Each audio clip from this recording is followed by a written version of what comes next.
On this Memorial Day, I'd like to honor Army Private First Class William Henry Thompson, a young soldier whose courage in Korea helped save the lives of his fellow men.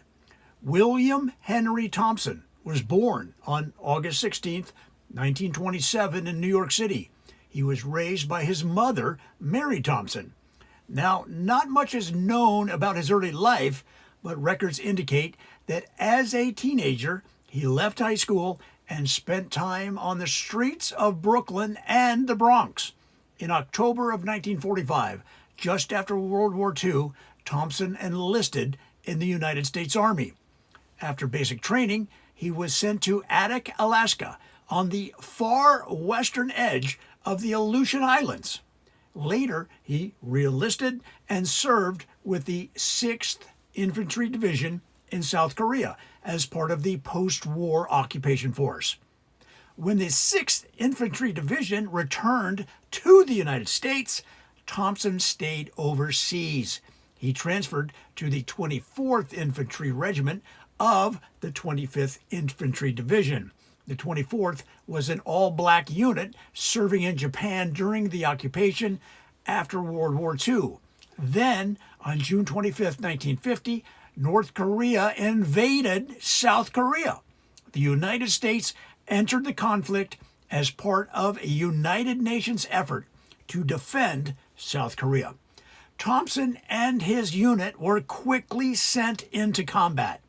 Thompson first saw action in July of 1950 at the Battle of Sangju. After that battle, some high-ranking officers criticized the 24th Infantry Regiment, claiming the unit lacked courage. But history has taken a harder look at those claims. Many historians now believe those judgments were shaped by the racism of the time, and that the unit's struggles had more to do with poor training, poor preparation, and impossible battlefield conditions than with any lack of bravery. William Henry Thompson would soon prove that beyond any doubt. On August 6, 1950, Thompson was serving near the village of Haman, South Korea. His platoon had just helped clear the village and was trying to reorganize in the darkness. Suddenly, they were attacked by a much larger North Korean force. Enemy soldiers threw hand grenades and opened fire with automatic weapons. Thompson was responsible for one of the platoon's 2 machine guns. As the attack began, he quickly worked to get his weapon into position. Another gunner near him was killed. Thompson stayed at his post. Once his machine gun was ready, he opened fire directly into the enemy assault. His fire slowed the attack and gave the rest of his platoon precious time to move to a better defensive position.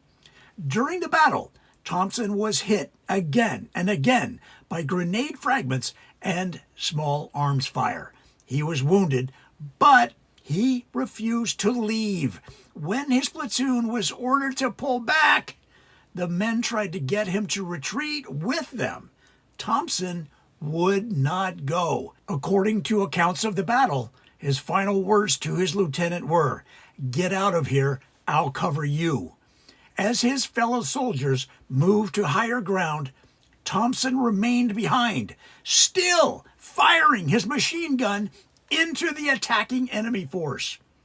The men who escaped said they could still hear his weapon firing behind them. Then several grenades exploded, and the machine gun went silent. Days later, soldiers from Thompson's company found his body.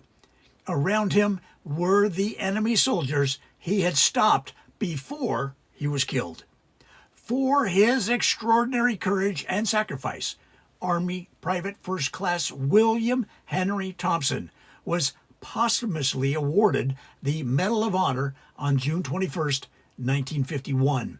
His mother, Mary Thompson, received the medal on his behalf from General Omar Bradley during a ceremony at the Pentagon. William Henry Thompson became the first black service member to receive the Medal of Honor for actions in the Korean War.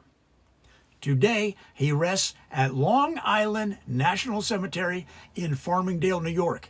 The Charlton Thompson Garden was named in honor of him and Army Sergeant Cornelius H. Charlton, another Korean War Medal of Honor recipient. On this Memorial Day, May 25th, 2026, we remember Army Private First Class William Henry Thompson, a soldier who stood his ground, a soldier who protected his brothers, a soldier who gave his life so that others could live. Army Private First Class William Henry Thompson, we honor you and we remember